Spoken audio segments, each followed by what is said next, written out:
Planet America's fake news. What the hell is going on here?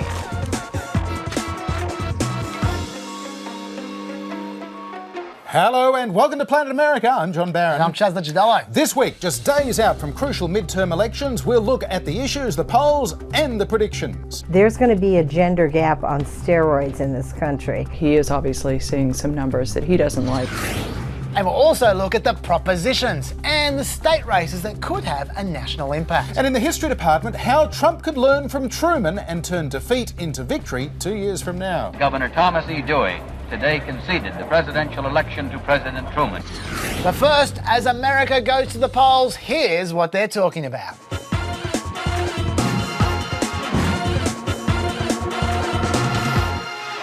An invasion. That's how US President Donald Trump described the migrant groups in Central America, which he says he will meet with up to 15,000 US troops at the Mexico border and an executive order to deny asylum if they cross illegally. When you look at some of the people within the caravan, yeah, I think it could be considered an invasion of our country. We can't have it. We can't have it from a cost standpoint. It's not fair to our citizens, John. These are some of the poorest people in the world coming up here. God, there's some dangerous people. These are some rough people. And just how rough are they? Well, the president tweeted out this ad. The only thing was dead is still too. I wish kill more of those kill more cops too.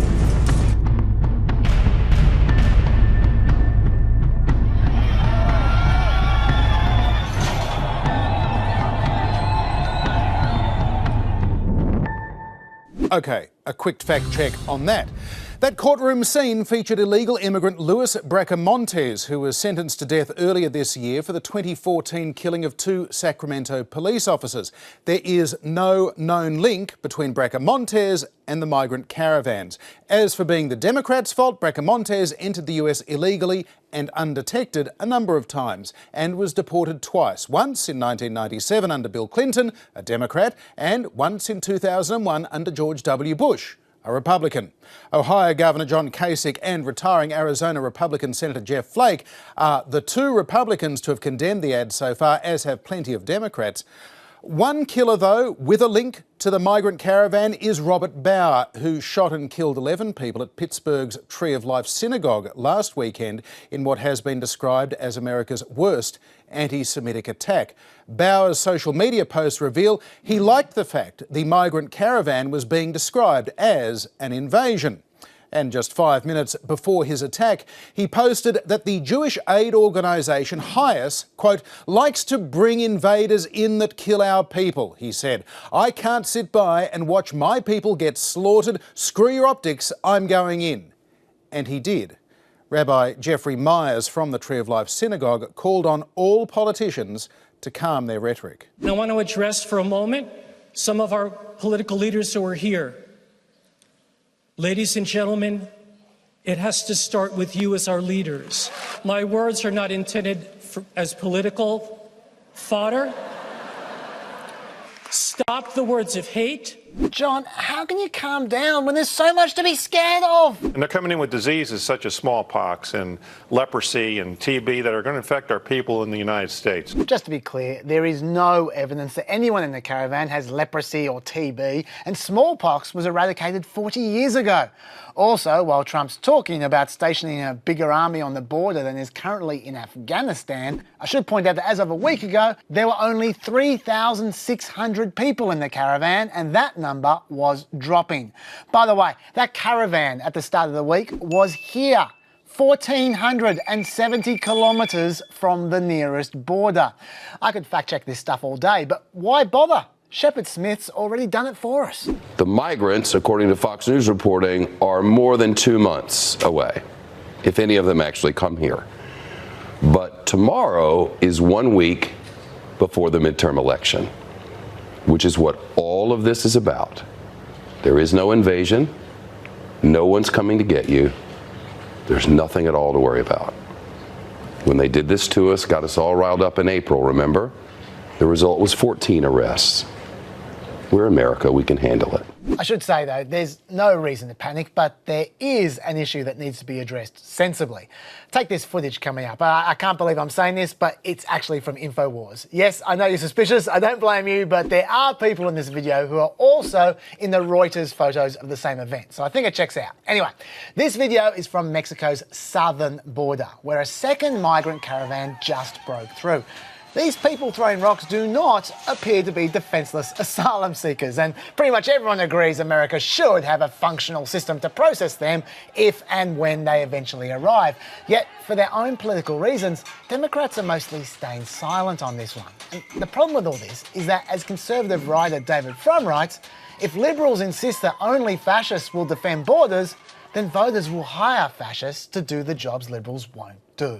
Just throwing that one out there, John. I can't believe we're finally using InfoWars as a source not to joke at. I know. Now, in other news, the man accused of sending pipe bombs to prominent Democrats and CNN has appeared in court following his arrest last weekend. This is 56-year-old Floridian Cesar Sayok, who's facing a sentence of up to 48 years in prison after a single fingerprint on one of the envelopes led the FBI investigators to his door. Sayok's social media accounts are littered with threats against Democrats, and his minivan is plastered with anti-Democrat and pro-Trump imagery.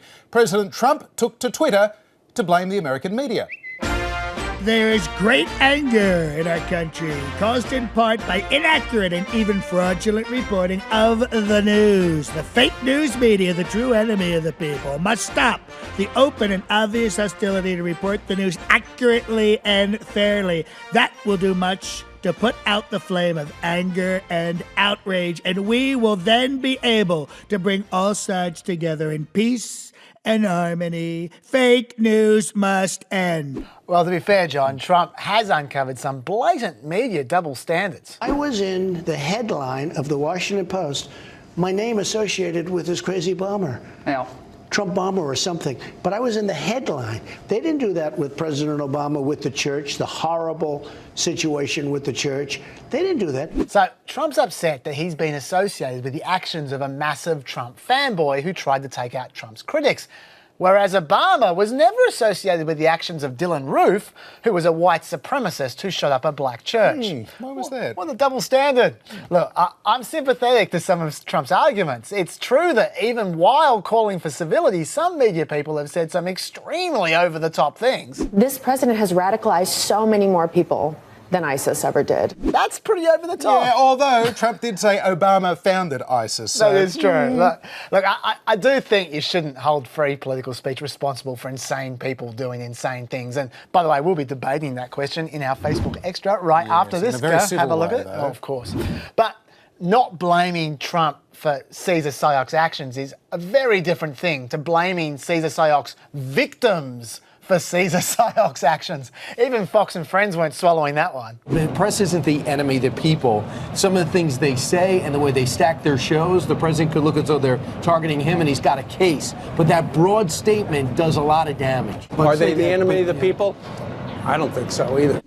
President Trump added citizenship to the immigration issue this week, suggesting that he was looking at issuing an executive order stopping children born to illegal immigrants from becoming naturalised Americans. Some legal scholars believe you can get rid of birthright citizenship without changing the Constitution. With an executive order. Exactly. Right. Have you thought about that? Yes. Tell me more. It was always told to me that you needed a constitutional amendment. Right. Guess 14th what? Amendment. You don't. You don't. Number one, you don't need that. Number two, I mean, that's in dispute. you could definitely That's very much in dispute. Well, you can definitely do it with an act of Congress, but now they're saying I can do it just with an executive order. They may be saying it, but they don't include Republican Speaker Paul Ryan. Obviously cannot do that. You cannot end birthright citizenship with an executive order. Well, here's what the president thinks of that. Paul Ryan should be focusing on holding the majority rather than giving his opinion on birthright citizenship, something he knows nothing about. Our new Republican majority will work on this, closing the immigration loopholes and securing our borders. I'll tell you who does know something about this. It's Judge James Ho, the man that Trump appointed to be the most conservative judge on the main appeals court in the country. And he said the Constitution plainly guarantees birthright citizenship to the US-born children of the vast majority of lawful and unlawful aliens. So there is that. Mind you, it would probably motivate Trump's base more if a court did strike it down, and that could possibly be the game plan. Oh, and by the way, Australians shouldn't be too smug about Trump here, because we abolished birthright citizenship in 1986. Well, of course, the other issue that President Trump wants very much on the minds of voters next week as they go to the polls, the rather robust state of the US economy. We have such a strong, when you go job numbers, when you go companies moving into our country, we have so many companies, big ones like Foxconn and like the car companies. They're moving back to Michigan, Wisconsin, Pennsylvania, South Carolina, North Carolina, Florida. They're coming back. Look, he's got plenty to boast about, John. The Small Business Optimism Index is currently at record highs.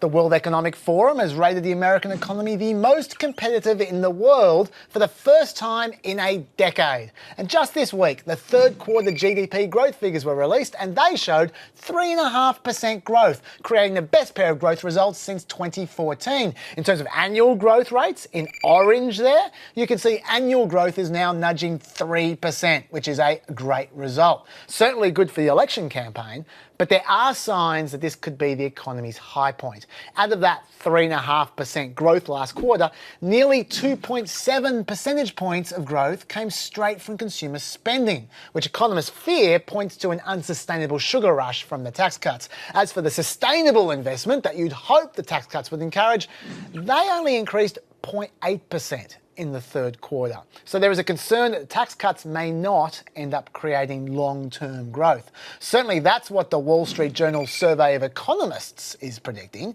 You can see future growth dropping there back to standard Obama levels. But what the tax cuts have created is $1.3 trillion in government borrowing, right up there with the aftermath of the Great Recession.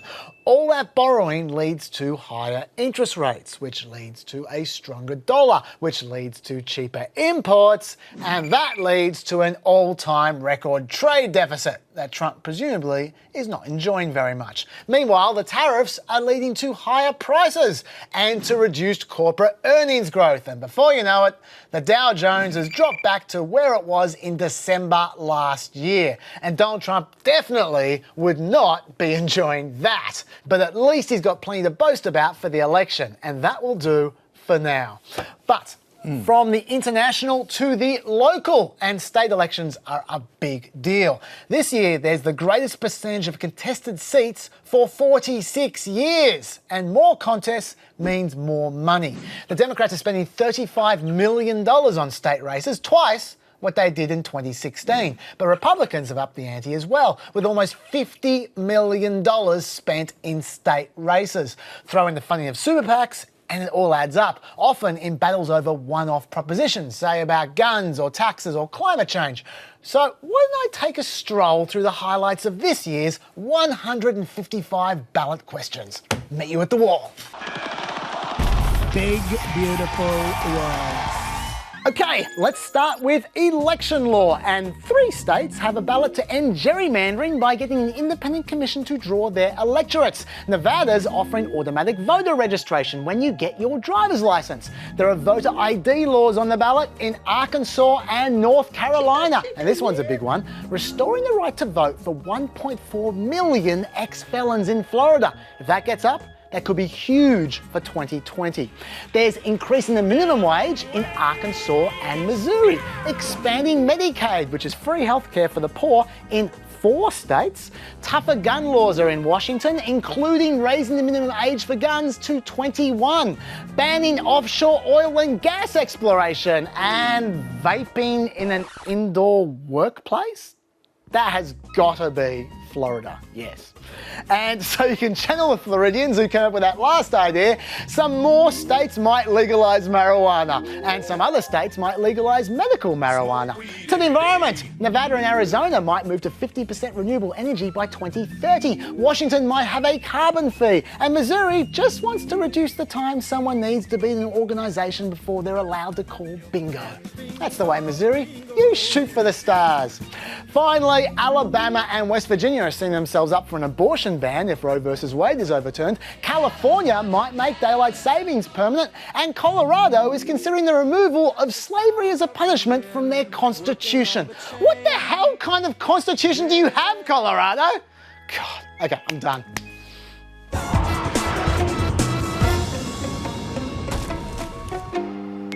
Lots of last-minute polls are coming through, so let's check out some of the key races. First to the United States Senate.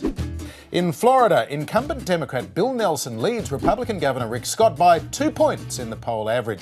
Another Democratic incumbent, Claire McCaskill, is 2 points behind Republican Josh Hawley in Missouri. She's making a late pitch for swing voters by attacking fellow Democrats like Elizabeth Warren. We'll see if that works. Also too close to call, the Senate contest in Arizona. Republican Martha McSally is hoping to hold on to the retiring Senator Jeff Flake's seat, but she's still behind Democrat Kirsten Sinema, not by much, less than 1 point in it on average. Republican Dean Heller may be holding back the blue tide in Nevada, 2 points ahead of Democrat Jackie Rosen on average, although the polls there have been a bit all over the place. CNN had Rosen in front by 3 yesterday in a poll with a 5-point margin of error, so who knows? In Montana, Democratic incumbent John Tester is holding a small but consistent lead over Republican State Auditor Matt Rosendale, a little over 4 points the average lead for Tester. Democrat Joe Donnelly is fighting to hold off a strong challenge by Republican Mike Braun in Indiana, just 1 point up on average for the Democrat. But two polls this week went in two different directions. Fox had Donnelly 7 points up, while CBS YouGov put Braun ahead by 3. Other Senate races we've been watching are well out of the margin of error now. Democratic incumbent Bob Menendez looking comfortable against Republican rival Bob Hugin in New Jersey. Menendez leading by 6.5 points in the average of polls. Republican Marsha Blackburn now looks like holding on to Bob Corker's seat in Tennessee over former Democratic Governor Phil Bredesen. That was probably a must-win for Democrats, hoping for an unlikely Senate majority. And the other Democratic moonshot in Texas is looking safe for Republican Ted Cruz, more than 7 points ahead of Beto O'Rourke. So if all those Senate races go according to those poll averages, the Republican Party will pick up a grand total of 1 Senate seat next week. It is a different picture, though, in the House, where polling is patchy, but the Democrats' 7.5 point lead in the generic ballot would see them pick up between 9 and 41 seats, with the average sitting on 25 seats. They need to flip 24 GOP seats to win a majority. And we have been tracking some of the more interesting gubernatorial polls. In Florida, Democrat Andrew Gillum is now holding a small but fairly consistent lead over Republican Ron DeSantis, 3 points on average there, although two polls this week had it down to a 1 point race. Meanwhile, in Georgia, Democrat Stacey Abrams is seeking to become the first female African-American state governor ever. Republican Brian Kemp is just under 1.5 points in front. That contest is also a battle over voting rights, and it is going to have some wider implications, one suspects. She even wheeled out Oprah Winfrey earlier today to campaign for Stacey Abrams. Of course, Chaz, there are lots and lots of toss-ups in there, so it is going to be a fascinating election day next Wednesday, our time. There seems to be an infinite number of polls out there at the moment, John, but still, there's not nearly enough. Never enough. Because there are a huge number of close seats this year. According to 538, there are 107 House seats that will be decided by a 10-point margin or less, compared to only 36 seats with a single-digit margin in 2016. That means 107 outcomes that could potentially surprise us. It's no wonder people are scouring the early voting figures for clues. Clues like in Texas, where early voters under the age of 30 have increased their turnout by 508% since 2014. Democrats relying on the youth vote would probably be heartened by that news, but not so much in Florida, where voters under 30 make up 17% of registered voters, but have only represented 5% of the early votes, whereas voters over 65 make up 18% of the electorate and have represented 51% of the early votes. Even worse news for Democrats in Nevada, where in one district the Republican candidate had some problems. First of all, he was a pimp. Secondly, he died. And yet Republicans are still beating Democrats in that district's early voting by 20 points. So as John Ralston put it, those folks would rather vote for a dead pimp than a live Democrat. Look, this is just a bit of fun. Early voting results are notoriously unreliable. If you want to see the big picture, you're better off looking at a poll aggregator like Real Clear Politics or 538. I did that for you a month ago, and I said I'd do it again just before the election. So here I go. Big, beautiful world. first of all, let's go to the states, which we care about because they control a lot of important issues. As you can see, they're also responsible for running federal elections, and they're also in charge of drawing up congressional election boundaries, especially after the 2020 census. Now, right now, Republicans are governors in a dominating 33 of these states. Democrats are governors in 16, and there's one independent. But according to 538, there are only 22 likely Republican winners and 21 likely Democratic winners, with 7 toss-up states. These states. And note, by the way, Florida is not one of those toss-up states. It's considered a likely Democratic state now. Now, if these states here follow current 538 projections, 5 of them will go Republican and 2 will go Democratic for that result. But some of them are mighty close. We'll be coming back to them later on in the show. Most importantly, though, with states is the concept of trifectas. That's where one party controls both state houses and the governorship, so they've got complete control of the state. Right now, Republicans dominate 26 states with trifectas, and Democrats only have 8 trifectas. But from what I can see, a great night for Republicans would see them keeping potentially 26 trifectas to only 5 for Democrats, and a great night for the Democrats could see Republicans only keeping 16 trifectas and the Democrats claiming 16 for themselves. Over to the House, which matters because you need it to pass legislation. It also has the power to shut down government, and it can hold inquiries like those. And of course, it has the power to impeach the president. Right now, Republicans hold 236 seats in the House and the Democrats hold 193. But according to 538, there are only 182 likely seats being projected for Republicans and 208 likely seats being projected for Democrats, with 45 toss-ups. And the Dems just need to win 10 of those 45 toss-ups added to that number to hit the target of 218, which is why 538 gives the Democrats an 85% chance of taking the House. Now finally, the Senate.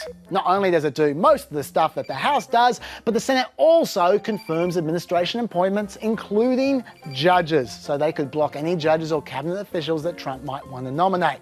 At the moment, Republicans have 51 Senate seats and the Democrats control 49. But according to 538, there are now 49 likely seats being projected for Republicans and only 45 being projected for Democrats, with 6 toss-ups. And sorry, Beto fans, but Texas is one of those likely Republican seats. Also, North Dakota is not really a toss-up. 538 give it a 74% chance of going Republican. So the Republicans really already have their majority between the 49 and that extra seat. That's why 538 are giving them an 85% chance. But let's look at the odds for the other toss-ups. Now, Florida and Arizona are both looking safe-ish, so I'd say it's going to be between 50 and 53 Republican seats, depending on how Nevada, Indiana, and Missouri play out. And remember, if Republicans hold 52 seats, they will not need the votes of moderates Susan Collins and Lisa Murkowski to pass legislation. So every seat is going to count. Big, beautiful world. Well, joining us now from our studio in Washington, D.C. is Celinda Lake, one of the most respected Democratic political strategists and polling experts of the last 3 decades. Celinda Lake, welcome to Planet America. Thanks for having us. I wish I were there. Well, we're glad to have you there. And we want to know from a strategic point of view, how well do you think Democrats leading up to these midterms have been able to control the narrative, to control the message and the ground on which they're fighting this election? That's a great question. And I think that we haven't controlled the narrative, but we have controlled our response to the narrative. So everything that Trump is doing is reinforcing our strongest positioning, which is we need to elect Democrats to be a check and balance to Donald Trump. We also, a lot depends on what his job performance is, and his job performance is going down right now. His job performance always goes down after major crises in our country. And of course, the murders in Pittsburgh synagogue were a major crisis. And anytime the country feels like it needs to come together, Donald Trump's numbers understandably always go down. So we're really benefiting from lower job performance numbers and just a general sense, particularly among women voters, that we need a check and balance on Donald Trump. You just mentioned how Trump's numbers have gone down after the crisis, but just before the crisis, for a period of months there, it seemed like Trump's numbers were going up. Why do you think that was? Well, they go up and down. It's like being on a roller coaster, and it's chaos that he enjoys introducing. But his numbers were going up because the Republican base was getting more energized around the Kavanaugh confirmation hearings for the Supreme Court, around his immigration message, around improvement in the economy. But his numbers always go down after any major crisis in the country, particularly one where people think that people have to get united. Celinda, one of the groups within the American community that President Trump's numbers have always been pretty low is amongst female voters. How do you think that is going to play out next week? Because there's a bit of a sense that if there is a blue wave or something approximating it, it will be a female blue wave. That's right. It'll be a wave that women bring, women candidates, women voters, women donors. There's going to be a gender gap on steroids in this country. And the gender gap, of course, is the difference between the voting of men and the voting of women. Usually men vote Republican, women vote Democratic. And usually that gap is about 10, 12 points. It's looking as high as 30 points now. We have seen college-educated women in this country so anti-Trump that they've even changed their party identification, which people never do. And then even blue-collar women and certainly women of color are feeling very strongly anti-Trump. Democrats have also been quite anxiously following under-30s voters for this election. Why do you think under-30s voters tend to not turn out so much? And do you think it will be different this time around? I pray it'll be different this time around.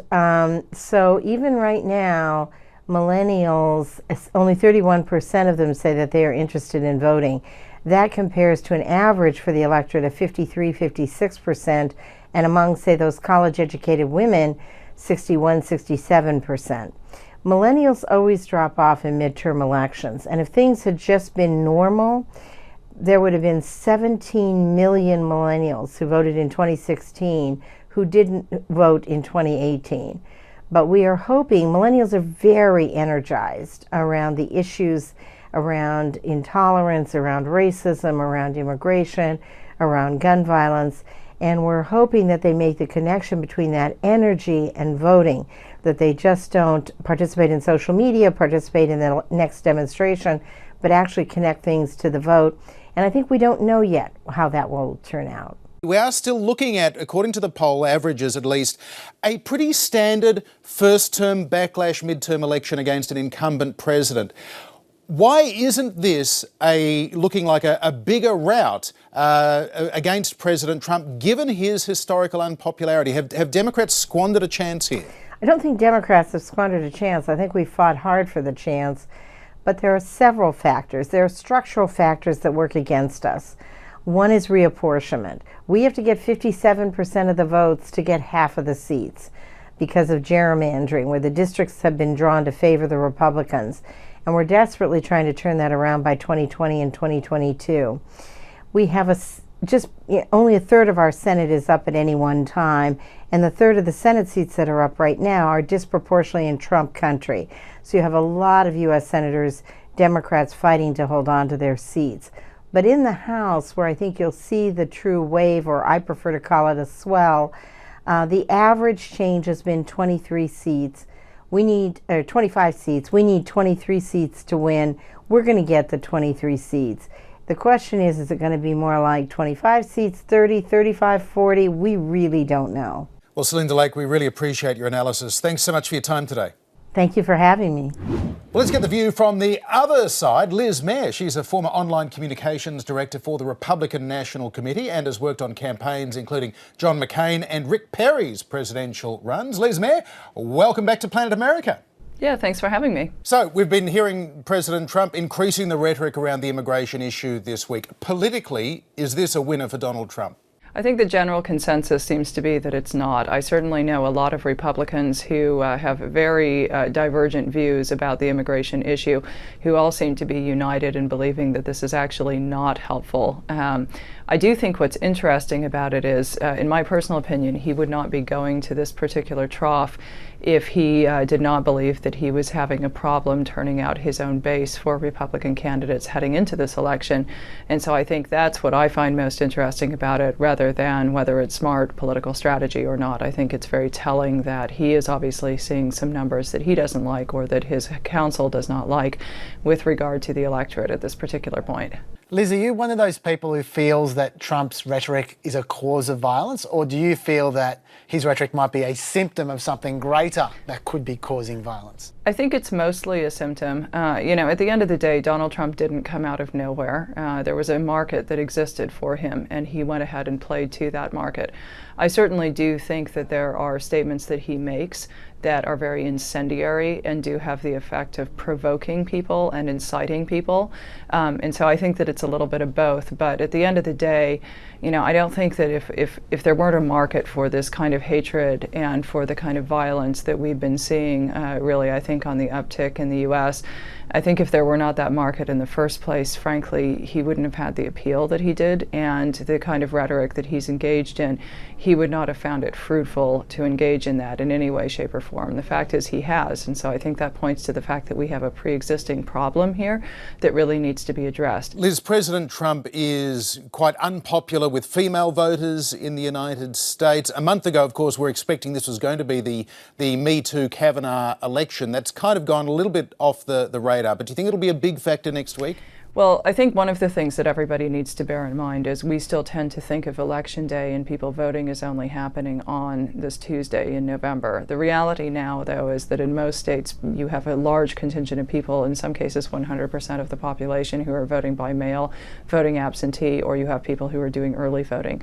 So we can talk as much as we want sitting here in my time Thursday evening about sort of what the dynamics are right now and where female voters are and where they're going to come down on Tuesday, but the reality is that for a lot of these seats that are in play, actually the die has already been cast. And I think in some cases what happened with Kavanaugh is actually going to be helpful to Republicans. There are some states where absentee ballots went out so early that really at the peak of Republican unity surrounding Kavanaugh, that's when Republicans were getting those ballots, and I imagine that most of those Republicans probably will have just gone ahead and ticked the box for the Republican without thinking about it again. So I think in some places that might help. I think in others, you don't have that trend. And obviously the dynamic in the last 2 weeks of the campaign has been dramatically different to what you saw in the immediate sort of Kavanaugh and post-Kavanaugh period. The Midwest seemed to turn so hard for Republicans in 2016, yet at the moment we seem to be on the verge of the Midwest in particular turning hard back against the Republicans. Why do you think that might be? It's a little bit harder for me to gauge the Midwest because you don't necessarily have the same proportion of people who are voting early, voting absentee. You do have quite a few people who actually do go vote on the day, and so the dynamic is a little bit different there. But if you look at generally what's happened with the Midwest in terms of its overall economic trajectory, when you're looking at it over the course of, say, the last century, I think it's fairly easy to understand why people there would tend to alternate between parties and not necessarily be locked down with one or another. I think that there really is a sense that both parties pretty routinely fail them, and so they are willing to shop around in a way that you don't necessarily see when you're looking at, say, broadly a state like California or a state like Washington. Liz Mayer, thanks for joining us again. Yeah, as always, thank you.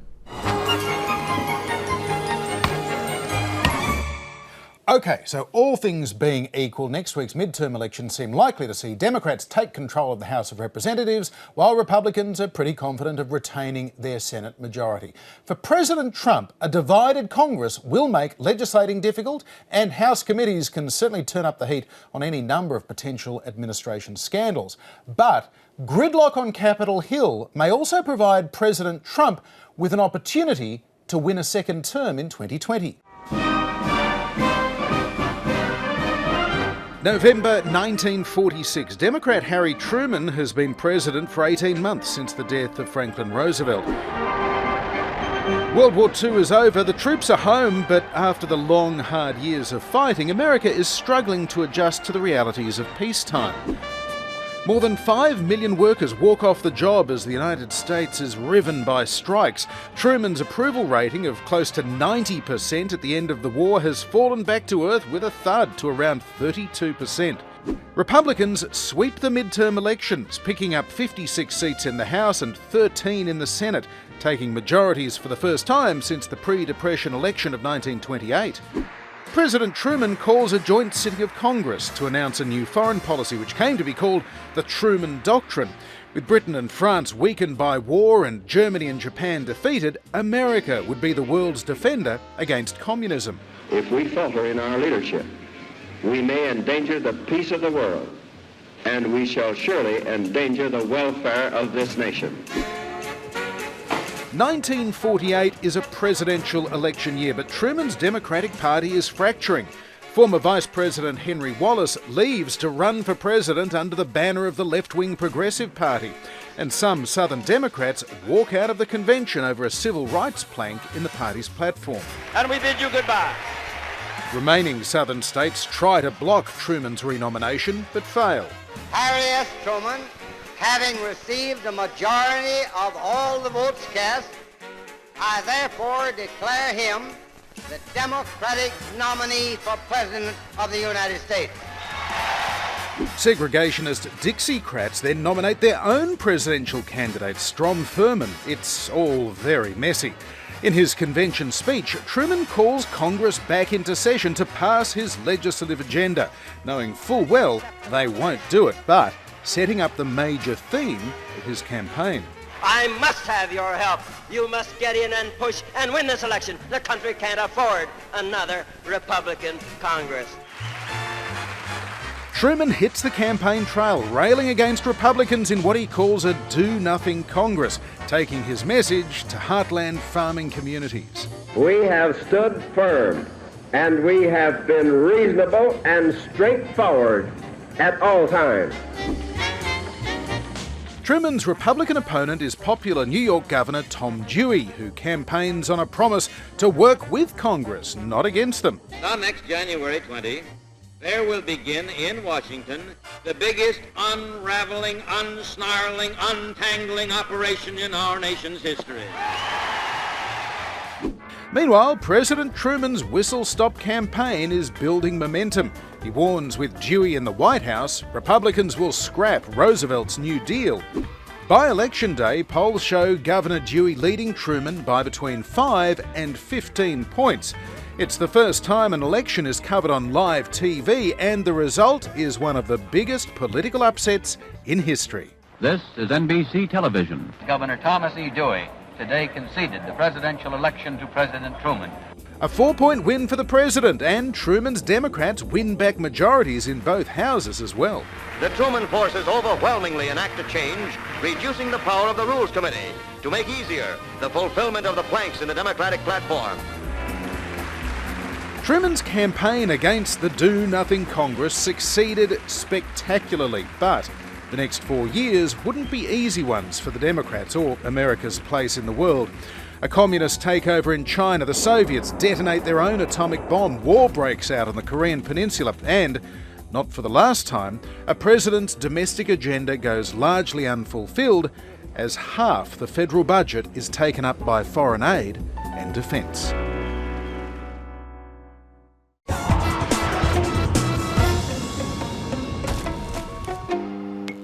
Now, before we go, some of you may foolishly not be watching the ABC's coverage of the American midterms on Wednesday afternoon. Why wouldn't you? I don't know, but apparently some don't. Some watch Fox or CNN's vastly inferior coverage, apparently. Look, if you're watching them, you may want some particular seats to focus on to help you wrap your head around the whole thing. So, introducing my Election Day checklist. Now let's start with the governorships. Everyone's talking about Florida, of course, a super important state where Andrew Gillum is already looking like a potential future presidential candidate. And he's got a 78% chance of winning according to 538. No favourites in Wisconsin, Nevada and Georgia though, and especially in Ohio. Those are 4 nail-biters right there. And all 4 states will be critical in 2020, so those governorships will be very handy for whoever wins them. Finally, Chris Kobach is on the edge in Kansas. No one, of course, is more obsessed about voter fraud than Kobach. And remember also, Kansas was where the last governor ran that unsuccessful experiment with massively cutting taxes. Well, Kobach wants to try all that again. So will Kansas reject him? Over to the Senate now, and we have two up-and-comers who look like they're losing, Beto O'Rourke in Texas and John James for the Republicans in Michigan. But how much will they lose by? Because both are seen as having huge futures for their parties. If they can keep the deficit below 5 points, say, that would give them a much bigger boost than if they suffer blowouts of over 10. Then we've got the 5 seats that will decide the outcome in the Senate: Florida, Indiana, Arizona, Missouri, and Nevada. Now, if the Democrats win them all, it's a 50-50 Senate, and Republicans will desperately want to win 2 or more of them so they don't have to rely on either Susan Collins or Lisa Murkowski in the Senate to get stuff done. Finally, to the House, and the first scalp on offer is in Iowa 4, Steve King. Not the novelist guy, but the white supremacist guy. He's looking vulnerable there, as is Dave Bratt in Virginia 7. He's a potential leader of the Freedom Caucus, but he's also in trouble, as is Putin's favourite congressman, Dana Rohrabacher in California 48. Now, there are 3 moderate Republicans with tough fights on their hands too. Carlos Cabello in Florida 26 is the most environmental of the Republicans. He's even proposed a carbon tax. He's also very moderate on immigration, and he is struggling. Will Hurd, the biracial ex-CIA agent in Texas 23, and Maria Salazar, the Hispanic journalist running in Florida 27, are both seen as potentially important players in a post-Trump GOP, but that is only if they win. The corrupt club of Chris Collins in New York 27 and Duncan Hunter in California 50 have both been indicted. Both of them are looking at jail time real soon. Both of them are in super Republican districts, and both of them are just leading in the polls. Let's see if they can serve their district while serving time. The impossible missions are Richard Ojeda in West Virginia 3 and Amy McGrath in Kentucky 6. Both of them are in hugely Republican districts, but they have become folk heroes thanks to viral ads. And against massive odds, both of them are right on the verge of winning. And finally, Sharice Davids, the Native American lesbian ex-MMA fighter, is looking very comfortable in Kansas 3.